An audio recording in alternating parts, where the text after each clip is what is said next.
Mannin Line's on today with DEFA, the Department of Environment, Food and Agriculture, existing to protect and enhance the natural assets that we have on the Isle of Man. But there have been issues, there have been problems.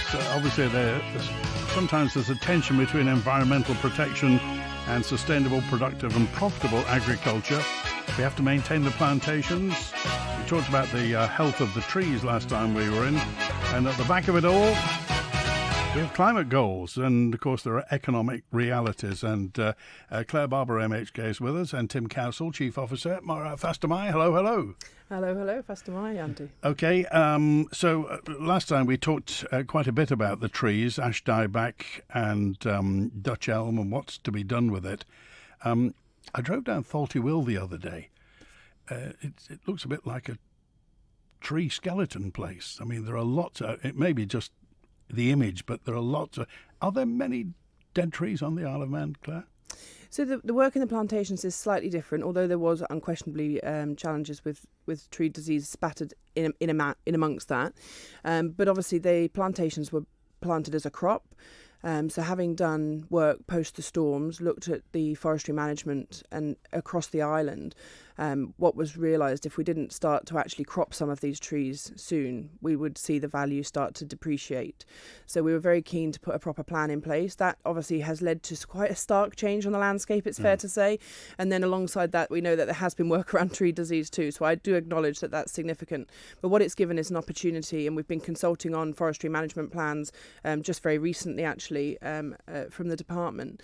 But it's given us an opportunity to look at how we replant and how we make sure that in future, when we have tree crops, we can do that in a way where we protect the perimeters. For example, we put in some different tree varieties that are more resilient for the island, and also make sure we're framing some of the footpaths and some of the walking routes that we know people rely on for dog walking, for just leisure and activities, but also for mountain biking trails and so on, that we've got some great partners out in the community who've really worked hard to develop, but making sure that they're there and established so that when we do future cropping, future harvesting, we're in a position where it isn't quite so stark as it might look now. It's worth restating, of course, the plantations, as you say, are there to crop. I mean, they're not there just for the good of their health and what have you. They are an asset to the department and the Isle of Man. Are these the trees that we see Meseron taking off the Isle of Man at Ramsey? Yes, those big wagons loads. Yeah, so we see them being taken off island, but I think it's also really important to say that that's the excess once we've taken what we need to service the sawmill on island. Right. So we've worked to develop a contract that makes sure that we're realising the best values for those trees as they are a commodity crop, and that money then is reinvested through the department, some of it in terms of the replanting programme, but also in terms of some of the other work that we would be doing. And who actually does the replanting? Is it direct labour? So it's a mixture. Some of that's done internally, and some of it we work with contractors. So a big piece of work, and obviously some of the equipment that you need to do replanting on the scale that we're talking about is significant. And I think it's important to say as well, when you look at the plantations across the island, there hasn't been any significant cropping for quite a long period of time. So really we're playing a bit of catch up, and there's been a huge amount of work from the team within DEFA, which I think is really important to give a bit of a shout out over in terms of developing those forestry management plans, both so that we have that confidence for the public to understand what that will start to look like over the next 20, 30, 40 years, but also that will help us with getting an accreditation against our forestry supplies that will allow us to realise a better price. So this is a bit of a two-pronged piece of work. Okay, and just a quick word on tree disease. Who's diagnosing that? Who's treating it? And is there a prognosis? Is there a plan, strategy for the future with those diseased trees? So some of the work we're doing around replacing these trees is looking at building resilience by having a mixture of species of trees, and some of those that aren't susceptible to the diseases that we currently have available is the wrong word, but that we have on island. But I think what's really important to say is that doesn't mean that there aren't diseases that will come in the future. And I think we'll always be playing a bit of a process of trying to keep a little bit ahead. At the minute, we're behind, and there is a lot of work. And there's a mixture in terms of who's responsible, which was the point you made. Obviously, we have stuff within our own plantations and our glens that sits within DEFA. We know that DOI do work around the main roads and the arterial routes on the island, but there's also a role for landowners in that. And I know there's been a lot of conversation around how we balance that work, make sure that we're providing some degree of support, but in reality there has to be a responsibility that sits with landowners to make sure that their own trees are safe. So all the trees that were taken down around Glen Helen over the past couple of months, was that you or was that DOI? So there was the ones along the roadway. Along TT, of course. Yeah, so that was a joint piece of work. A lot of that work was done from DEFA, but we had to make sure we went back far enough that the trees that were left, if they fell outwards towards the course, wouldn't impede the roadway. So it's been quite a big piece of work. There's work still to do up at Glen Helen. It's fair to say that is a particularly problematic part of our world. It is a huge DEFA. glen, isn't it? It's a huge glen, and we know from the storms we've seen trees that have fallen. They're partially down. We know that we do have tree disease. There's a significant piece of work still to do up there to make sure that our glens are safe and accessible for our members of the public, which we know both with the plantations, although they are a crop, and the glens, making sure that people can use them is really important because it's part of what makes the Isle of Man the Isle of Man. Okay, a message in from Marie just saying, could you explain, please, what is going on at the meat plant? Obviously, she says it was run very successfully with the Farmers Co-op in 2008-2009, receiving a subsidy of $872,000. But now we see since government's taken over, the meat plant gets, how much does it get now? So last year it was 4.585 million was Right. the subvention. It's fair to say it rose even when the farmers were in charge, and part of that was because of changes around red meat derogation. I could probably do an hour or 2 hours programme just on the meat plant alone, and it really is a long story and a challenging story, I think it's fair to say. And I'm not going to pretend that we're where we need to be yet. What we had committed to do, we brought in an emergency board. They started a significant piece of work. We now have a board that's gone through the right recruitment processes, which we were really keen to make sure we had, and they're in place and they're picking that piece of work on in terms of delivering a sustainable 3-year plan. And it's reasonable to say there's already a lot of conversation from us as DEFA and the and the board, making sure that the decision making is robust. We know that we could reduce what's affectionately known as the stagger, which is the waiting time between booking your animal in and it being processed. But there's a cost to that. So we have to try and look at where's the sort of main position that we can get to where it's not increasing that subvention to a rate that's completely unacceptable. Yeah. And I would say that the level we have now is not sustainable. It needs to come down. But where we can also make sure that the farmers are getting the service that they need. So it really is a fine balancing act. But we've got a good, strong team, I believe, in there. And we've had a catch-up meeting just this morning with some of that team. That's something we do on a very regular basis, just making sure that we're comfortable as to the progress they're making. Can you as Minister and Tim as Chief Officer, can you see a way forward? Can you see the wood for the trees, pardon the mixed metaphor? Can you see where the meat plant is going to become sustainable and prove an asset for food resilience on the Isle of Man, make money for the farmers and provide for the Isle of Man? Can you see what's going to happen? So I think if you look at the things it's delivering, it is taking stock in, it is delivering meat into the local sector, and we are providing the subvention that it currently requires. I think for me, it's about finding where the realistic level of that subvention is. And I think in reality, it is higher than where it would previously have been. As I say, for a lot of reasons, not least, obviously, derogation changed. We have a situation where there is a competitive market for meat on the Isle of Man. But I think what's really important is the assurance that people can access that meat in different places. We've seen the partnership around Tesco looking to make sure that meat is available for people to buy in the places they go to. I think it's absolutely essential that we're in a strong relationship with our local butchers, and we've seen a resurgence of butchers around the island, and that's a really positive news story where people can go and be confident that what they're buying is locally produced meat to a high standard. We know that we have that assurance for meat on our island, and it's great if we can make sure people can access that at a price that works, and that can't be a price that's seeking to undercut. It can't be too low and it can't be too high. So I think everything's about finding a balance with this. Okay, and Tim, anything to say on the meat plant? Yeah, it's been something. I've been in the role about 10 months, and the passion that people talk about Isle of Man meat is absolutely brilliant. And we've got a unique story. There's not many abattoirs that have such a farm to gate to abattoir position. It's about 12 miles maximum. So we've got the USP. I think there's something about on island sales and doing that and taking complexity out of the plant, as Minister said. The plant have got a great relationship with the butchers and with Tesco to take some of that challenge out of the system. But we want a 3-year plan, and that plan is to lower the subvention, but not at the cost to the level of service to the farming community and to the part.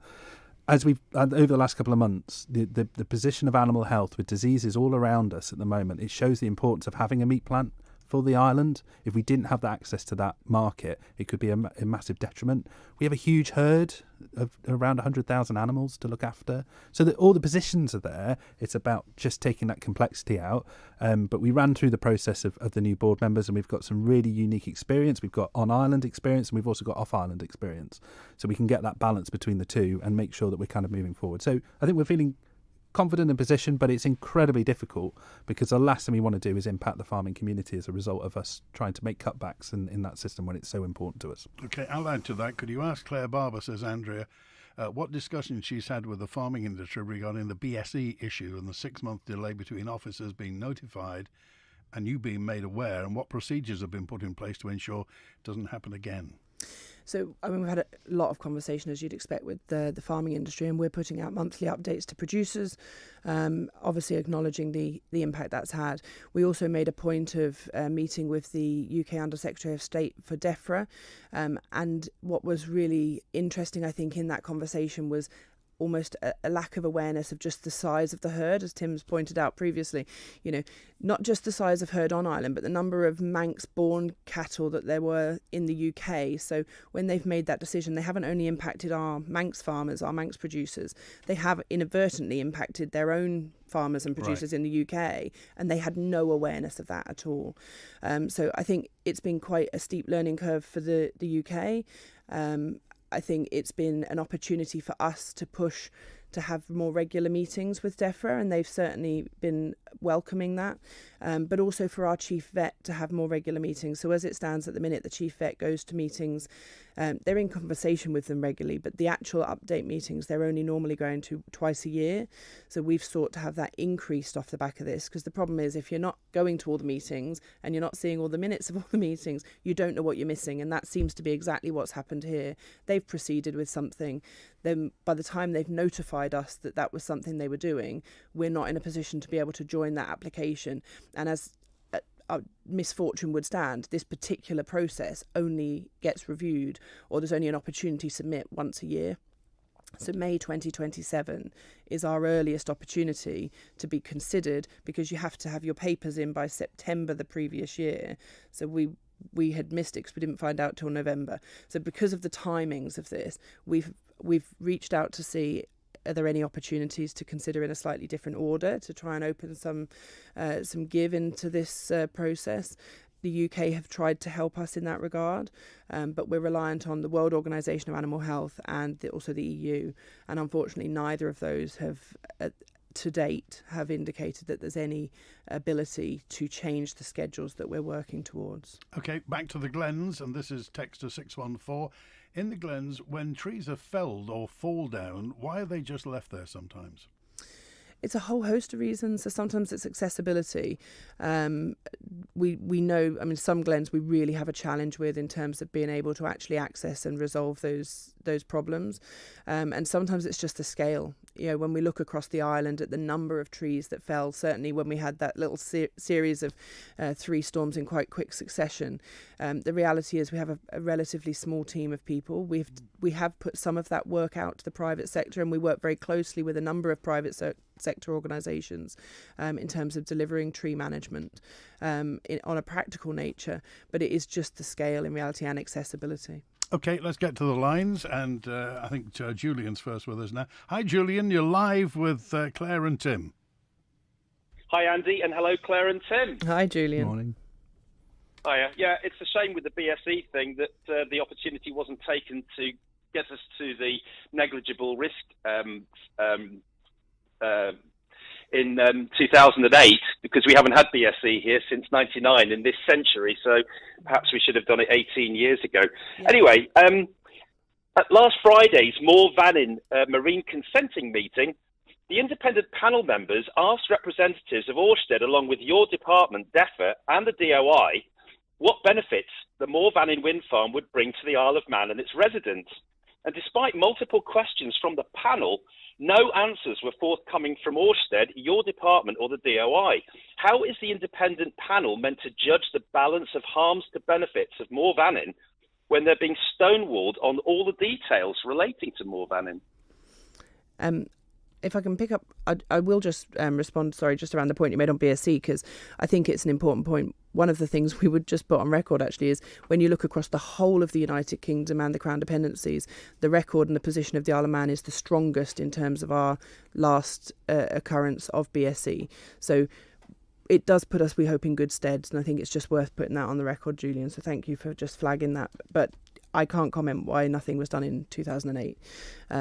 I certainly wish we had perhaps put that application in, but we are where we are and we're doing what we can in the situation.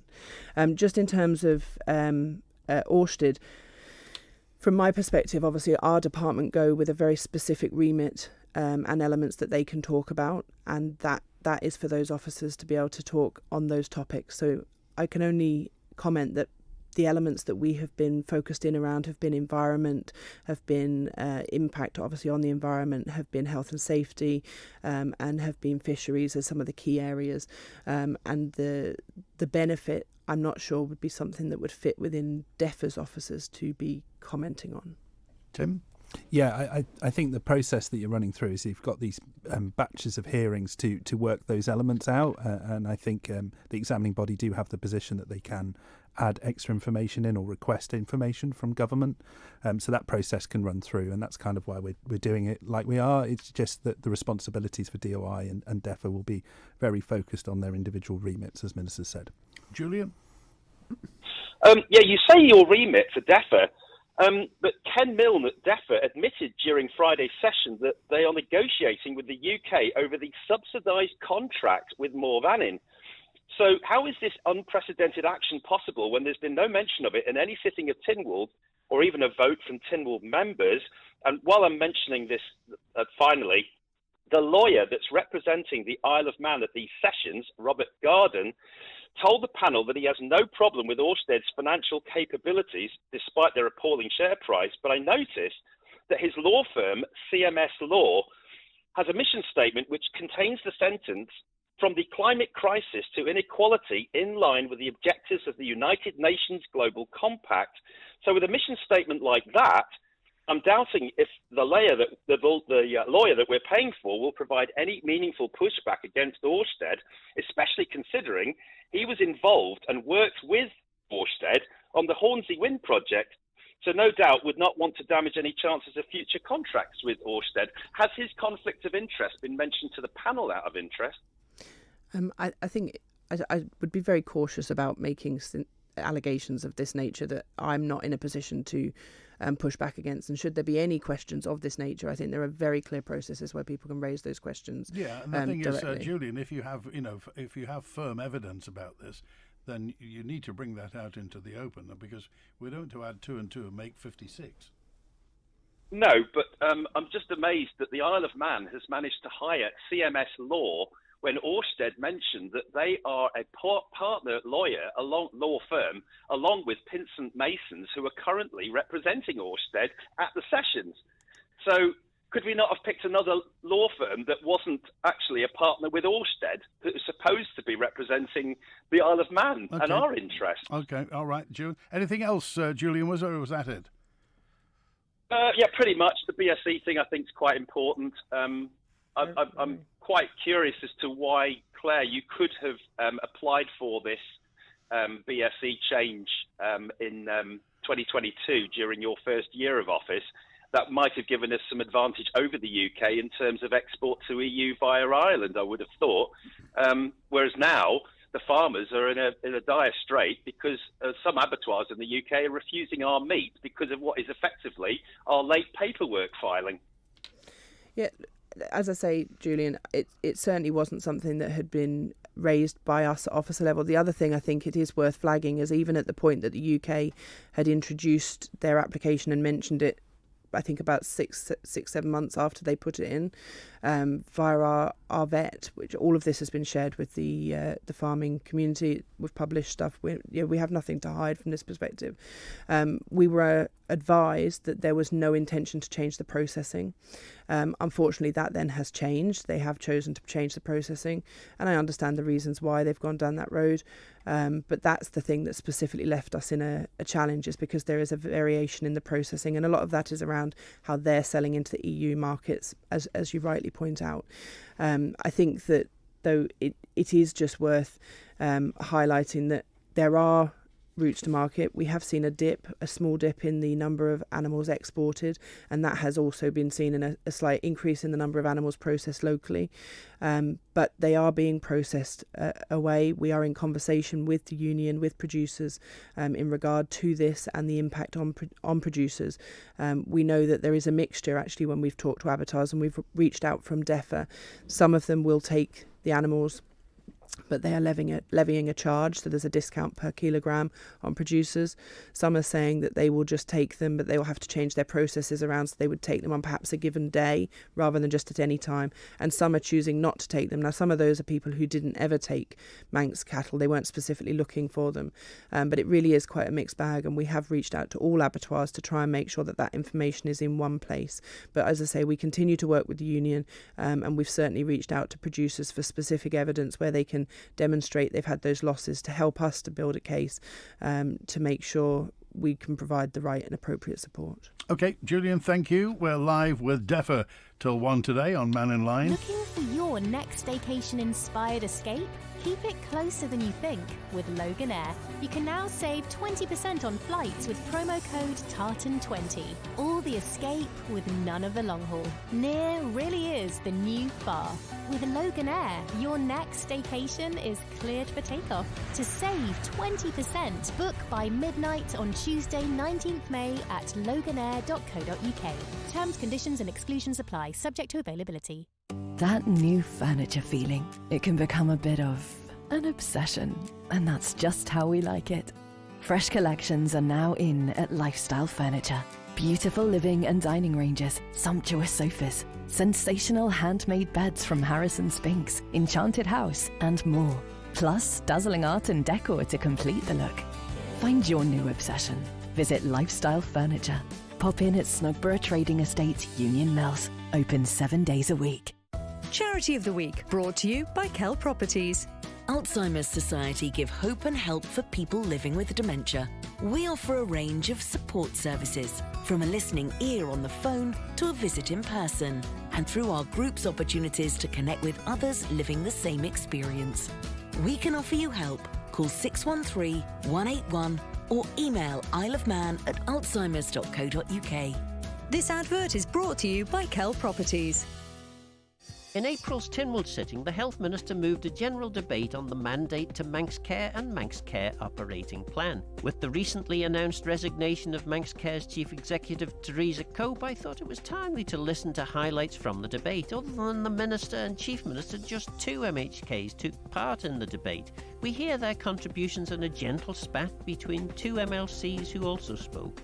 On agenda this evening at 6:30pm on Manx Radio with me, Phil Gaughan. Is health spending really under control, or is Tynwald just kicking that can of worms down the road? The Mannin Line with Andy Wint. And DEFA, Tim Cowsill is Chief Officer, and Clare Barber is the Minister, Clare Barber MHK. And Alf's with us now. Hi Alf, you're live with DEFA. We'll find Alf, and I think Alf's on Blighted Line 2. So in that case, I'll go to a question from Naomi, who said, will the Minister commit to protecting 30% of the island's land and sea for nature in line with the global diversity framework to which the Isle of Man is a party? So the 30 by 30 has been well talked about, and certainly, we've done work regarding ASSIs and marine nature reserves across the island, and it's absolutely right. We look to protect our best land with appropriate management plans, and make sure it can be used and looked after, but also protected. But we're currently doing work around the biodiversity strategy, which is 2015 to 2025. We're doing a lot of work consulting with all of the various stakeholders with a view to bringing a set of clear proposals. So I'd just say watch this space. Okay, and a message in that says, could you ask the Minister, please, herring shoals were protected a number of years ago with the with the intention that through careful monitoring we would once again enjoy large catches of herring. To date, it's difficult to get fresh Manx herring. What's happened to the herring? Where have they gone? And secondly, regarding seaweed, with the cost of fertilisers, will the government give the go-ahead to farmers to use the seaweed on the beaches? Oh, and third, why is offal unobtainable on the Isle of Man? So herring, seaweed and offal. I mean, that's like a whistle-stop tour, really, of DEFA, I feel. It's pretty much our just standard day. But the herring, we did secure herring quota from the UK. That was a big piece of work that our fisheries officers had worked towards, and that was caught very quickly, actually, by our local fishing fleet. What we have seen is some of those herrings are slightly smaller than we would have hoped for human consumption. Some of them were used in the human market. Some of the smaller ones are still within the catch limits, but were used within bait. So there was a bit of a mix in that, but the actual quota we had is still relatively low. So I'd love to see a day where we see lots of Manx herring on the shelves in our supermarkets, but we're not at that point just yet. Certainly, I think that by demonstrating we could catch what there is, we will see our ability to push for more quota far stronger. But it's also important we recognise that where those shoals that we're catching are smaller than we had thought they might be, we also work carefully to make sure we don't end up in another overfishing position. So it's always about, again, that balance, and I think that really does sort of sum up the DEFA principle. Seaweed, something that I've had raised by a number of people over the years, some just as landowners, some people with allotments, some people within farming. So we recently wrote out to local authorities. That was the first piece, I suppose, of the jigsaw, just to find out what the current situation is. Some local authorities already have licences issued by DEFA that allow them to allow people to come and get seaweed. Sir Douglas Council, as I understand, is one of those where people can apply to the council and can come and get seaweed for their use. I imagine that's on a smaller scale than perhaps people would be talking about for big landowners.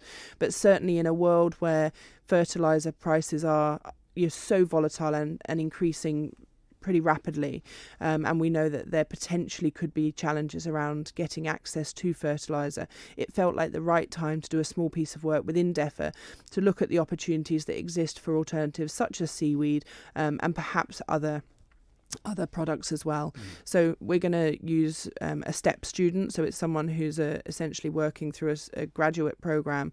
They can come and do a short project with us in DEFA just to look very specifically at that, and we feel that's a great sort of project that you can look at and really come out with some outcomes for that in terms of people being able to access. What has been really interesting actually is since we did that piece of work and then Jason asked us a question, I did tell him I think we'd spent more time answering his question than we'd spent on the project up to that point. But what's been interesting is hearing history where people said, oh, well, we used to be able to go and get it as farmers, and then DEFA introduced charges for it. And there's all these things that have obviously happened in the past, and I just want to draw a line under all of that and say, look, if it makes sense, we want to make sure this is possible, and that's the piece of work we're doing. And in terms of offal, I think it's quite specific to some of the areas that we're having challenges with offal in the meat plant, and we know that certainly in pet food production, raw pet food production, there's been a demand for offal, and that's increasing as people decide to move their dogs to raw pet food. And in fact, I saw recently a company in the UK doing it for cats as well.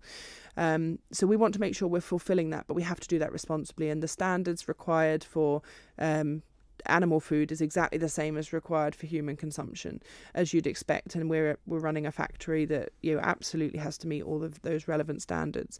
What there has been is some specific challenges, as I understand, in certain items of offal, and there is some work going on with the management at the meat plant to try and work out how we can get that information back to farmers to allow them to then treat the relevant animals to try and resolve this issue. But it's fair to say that work is still ongoing. Is there still a ban on people from Europe bringing their own meat products here? Yes, there is.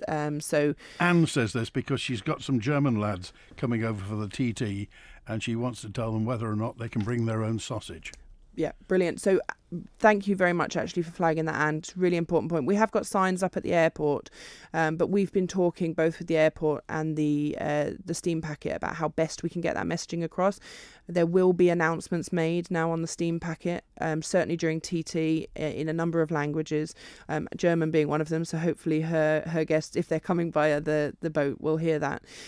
Really saying to people that, you know, this is for protection of our local domestic food production sector, which is hugely important to us as an island. But also, you know, we'd hope that we can tell them about the local produce we have available here that I would argue is certainly as good, if not better, than what they might bring with them. And it's an opportunity when you go to another country to use and consume their local produce. But most importantly, we have to protect our local agriculture sector, and that's why this is so important for us.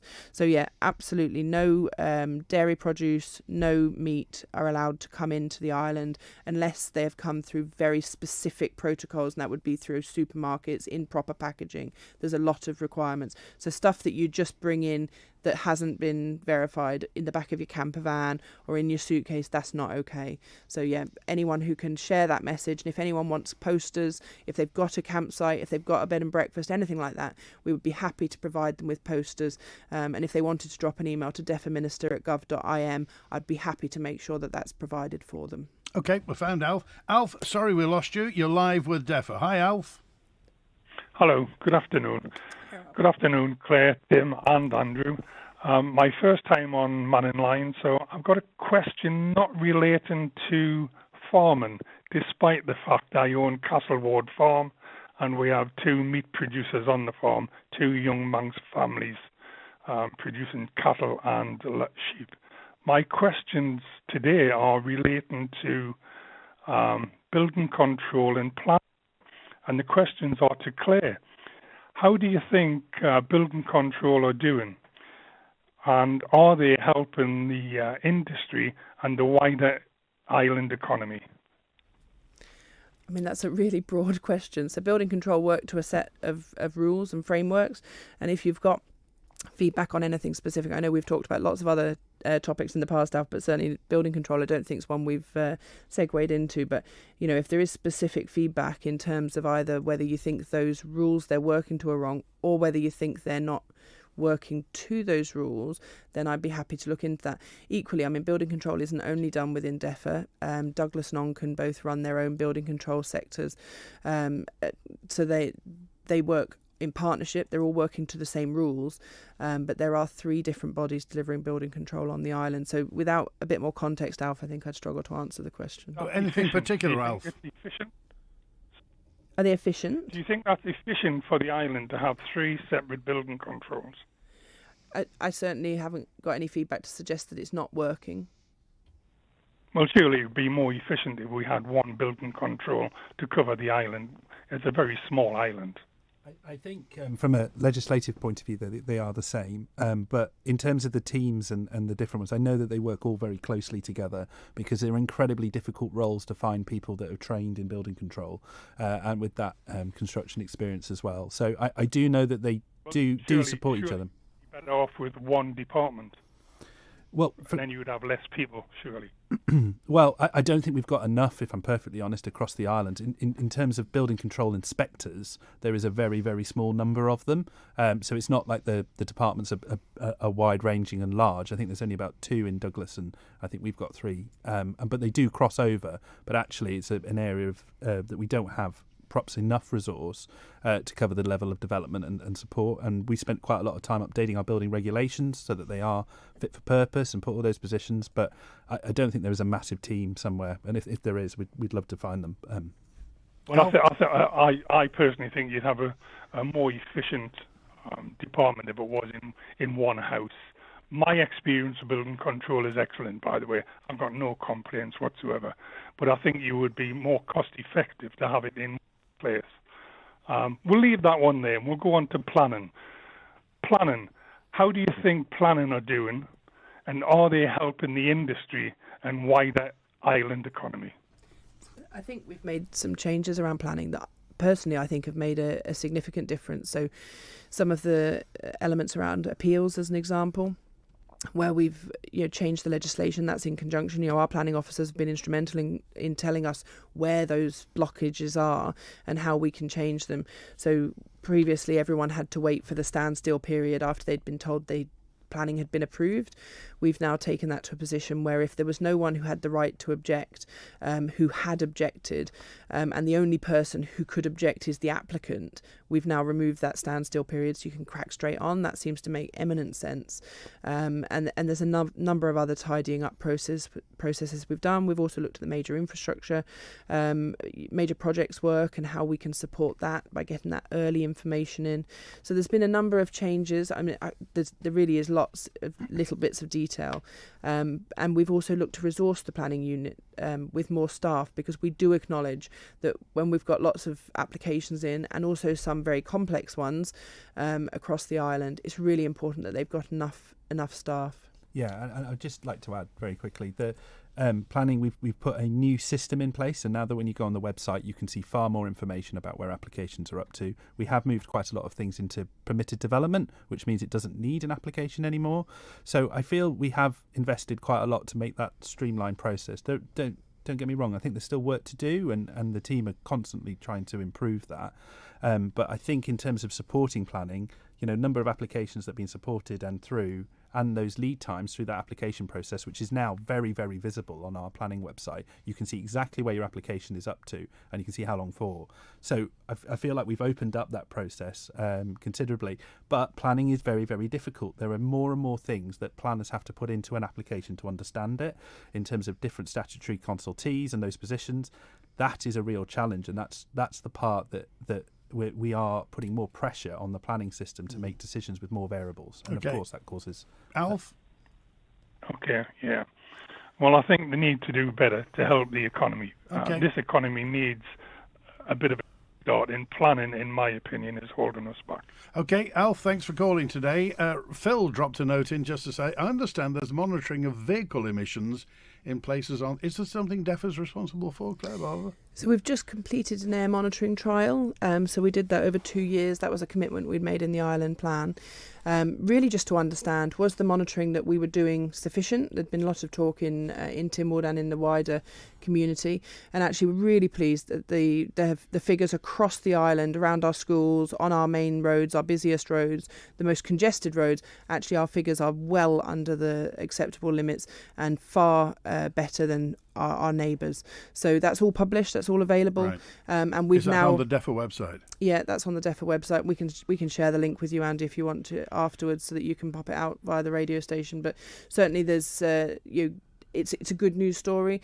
And off the back of that, what we've now done is we've brought back down the number of monitoring, because obviously there's a cost to doing that. So we don't think, given the results we've had, we'll continue doing monitoring, but we're going to just do that in very targeted places rather than the big process we did for that 2 years. Okay, and that's for carbon monoxide, sulfur dioxide. What is it for? Everything. It's our air quality across the board, which is very, very positive, higher than the UK, I believe. Yeah. So it's a real positive. But yeah, we won't be doing it all of the time, but we have finished it. But it included emissions from vehicles. It includes particulates, nitrous. It's a really broad set of data, but I say all of that's available, and we'll send the link through. Well, yeah, I'd be very surprised if our air quality weren't a lot better than the UK. Anyway, Patricia said, I desperately crave tripe. True. Which isn't available on the Isle of Man, and faggots as well, which is supposed to be good for you. Could you say, and again, we come back to offal, tripe is lungs, isn't it? When's tripe going to be available? So it's something I've never eaten, but when my granddad was dying, that was the thing he wanted more than anything, was tripe. So maybe it's something that I should try.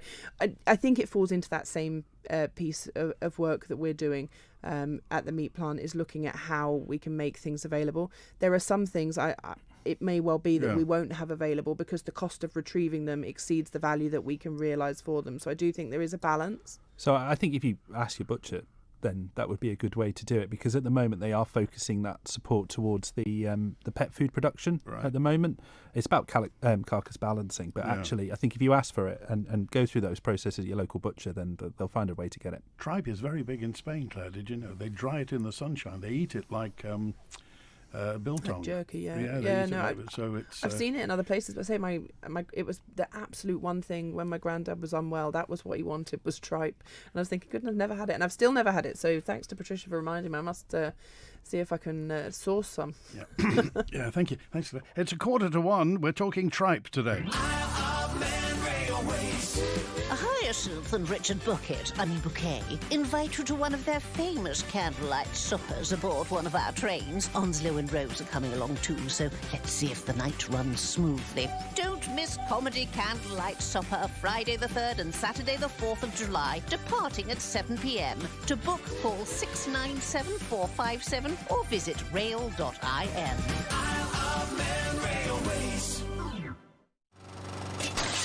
Oh, I don't believe it. Don't believe what? A small stone just flew off and shattered the conservatory window. Oh, no problem. I'll call out Manx Glass and Glazing. Can they fix it? Yeah. Mum's glass shattered and they soon replaced it. Manx Glass and Glazing don't just do the big jobs. Visit Snugborough Trading Estate for all your glazing supplies and repairs, including broken or failed double glazed units, along with good old-fashioned customer service and product knowledge. Manx Glass and Glazing. You're smashing. Mega offers on Waltons this Saturday and Bank Holiday Monday. Mega offers on in-stock TVs. In fact, offers throughout the electrical store. Come to Waltons on Isle of Man Business Park opposite Robinson's, or check out Waltons online for our latest offers. Waltons Mega offers this Bank Holiday. The Granite Centre in Laxey. For complete kitchen renovations, replacement worktops, and with over 35 distinct styles and finishes, there's a Kuka instant boiling water tap for every home. Call 612287 or visit thelaxeykitchencode.im today. A great night's sleep got even better with Zed's Bedding Store. From quality Bell-Dawn bed linen and mattress protectors, fleece and woven throws, to luxury duvets from the fine bedding company. Zed's Bedding Ramsey, next to Isle of Man Bank. The latest edition of Manx Radio's Breath Mindfulness podcast with Karen Hardman is available now. Imagine you have just stepped into a cool swimming pool. It's a glorious hot afternoon. Brought to you by the Good Health Store on Station Road in Port Erin. This place reminds you that life can be slower, and here, haste is not needed. The latest in the Breath Mindfulness series with Karen Hardman, and available now at manxradio.com. The Mannin Line with Andy Wint. 12 minutes before 1 with DEFA today. Tim Cowsill and Clare Barber MHK are with us. Just a couple of comments. Alan said, in the 80s, I worked on a big farm in the south of the island. We used to collect tons of seaweed from Castletown Beach, and we got fantastic crops of spuds using seaweed. So if we're putting up posters and playing messages, this is regarding, what about people with motorhomes who are coming here full of foodstuffs? And they're just comments. And Dewan's with us now. Hi, Dewan, you're live with DEFA. Yeah, load of tripe and an awful lot of talk, eh? How you doing, Claire? I've been told off, by the way, tripe is stomach, not lungs. You must have been listening to our jokes there, Dewan. Yeah. How are you doing, guys? Julian's too close to my notes, actually, on bits and pieces there. But, Claire, I think it must be 3-4 years ago now we spoke about seaweed on this programme, and I've brought it up quite often on here. And it takes a crisis for it to be looked at. And I think the first time I mentioned it was around the Ukraine-Russia crisis, when the price of fertiliser went through the roof. And I had a lecturer in agriculture stay with me last year on the island, and she said, why would you not use it? You know, shrug of the shoulders, why would you not use it? It's used in Scotland, it's used in many other places. So, you know, this conversation I've been going on for years, why you're not? And I do think, you know, with the way things have gone with the meat plants, we spoke about this many, many times on this program. It's been brought up, and you've brought different groups of people in to try and make it work. And I don't understand what's too difficult about this. I think there's too many bean counters in there and not enough farmers. You know, farming people should be in there. The creamery works far more efficiently. There should be some more farming output in there. I think there's a huge amount of extra regulatory hurdles for farmers to go through now, which is associated with this. Okay, well, Clare Barber, you've talked about the meat plant, but just if you could see the problem in 2 minutes, that would be great. Look, the board we have now has got people who are financial background, people with experience around abattoirs, we've got farmers, we've got people in haulage. We really have sought to get a broad group of people who've got the skills and the expertise.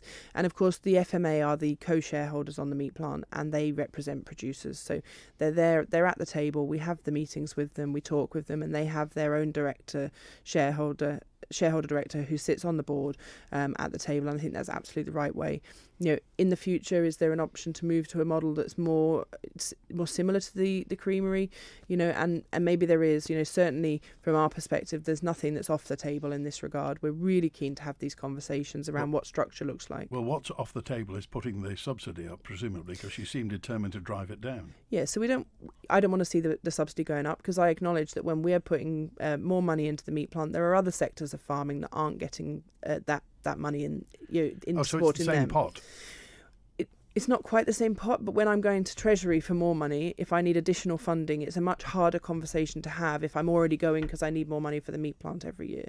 So what I want to be able to do is have that clear plan across a number of years. We've asked for 3 years to start off with, where I can see what the subvention will look like and we can understand.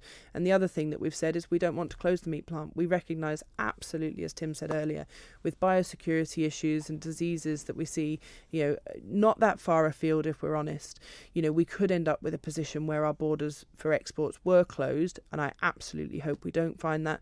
But God forbid we did. We need a route that our farmers can use to have their meat processed, and that's our backstop, is the abattoir. We also want it to be, though, working in the short term and the regular days, so that it's there as a backstop. And we find this with lots of things we have on the island, where we know we need to have that facility available, because if we didn't, we would end up in a really tricky position.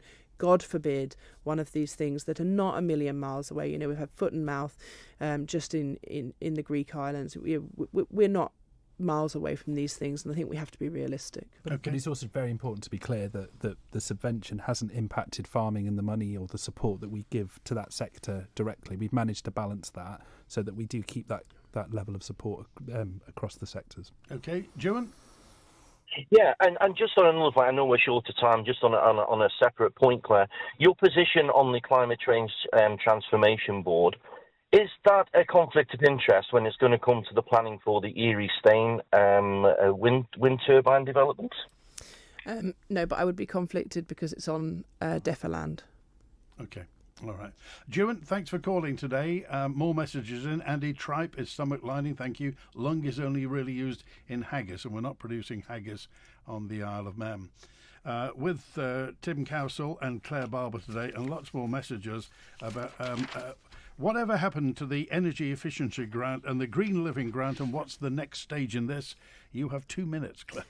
So, no, a really important question. Energy efficiency, we've actually just put some more money into that to allow that to continue. £100,000? £100,000. That's acknowledging, obviously, the cost of living pressures that people are experiencing, but also that we haven't yet brought that new scheme. Green Living Grant scheme has been closed to new entrants. That's been for quite a long time now, but people who were already in the system are being able to just continue their process to its natural conclusion, to pursue anything that was identified for them.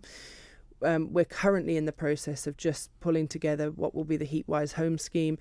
It's very, very advanced. I know we've talked about this. We've sadly had to move the timeline forward because it has been trickier than we had envisaged, partly because it's not just a grant scheme. We're looking at having loans, and I've talked on this programme before about that.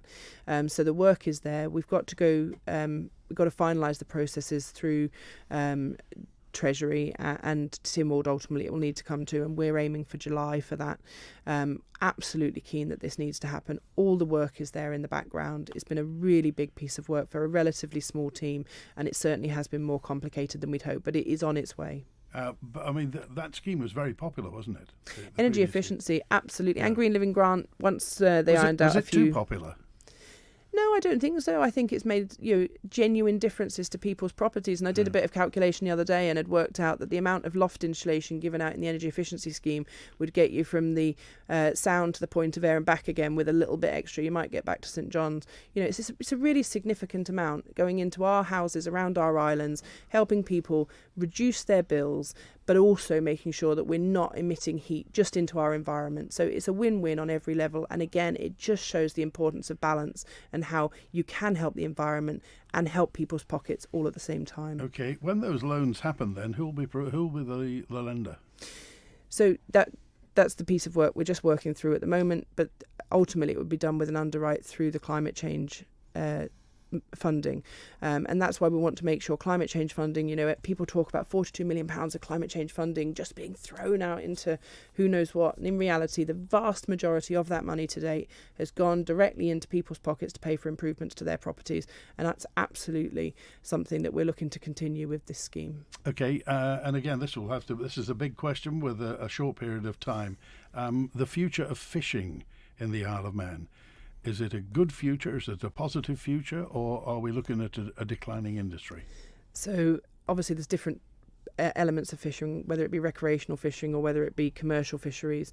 I think when we look at our scallops, we've got a really, really positive sector. We've got the scallop management boards who are coming together with science, with people within fisheries, with people within DEFA, all working together to make sure that the right decisions are taken. Waking up for with the future. island every morning. Manx Radio. Sorry about that. I meant to do this. Anyway, sorry, continue. Carry on. It threw me a bit. Yeah, no, really looking to make sure it's sustainable for the future, but also pushing for additional quota for our Manx fishing fleets here on the island. And one of the really good news stories that maybe we'll talk about another day is the nephrops, and just seeing how by having closed areas and moving to a pot-based fishing industry for nephrops in certain areas, the nephrops have almost quadrupled in size. What's nephrops? So langoustines. Oh, I see. Yeah, and increased in size, and then the value per kilogram has also increased significantly. Okay. So again, seeing environment benefit by not dredging, seeing the economic benefit increase, and seeing food security for our island benefited at the same time. Okay. Thanks for being with us today, Clare Barber MHK and Tim Cowsill from DEFA today. Open line tomorrow and Wednesday, and we're live at Ramsey Grammar School on Thursday. Thanks for being with us today. Thanks to Chris on the phones.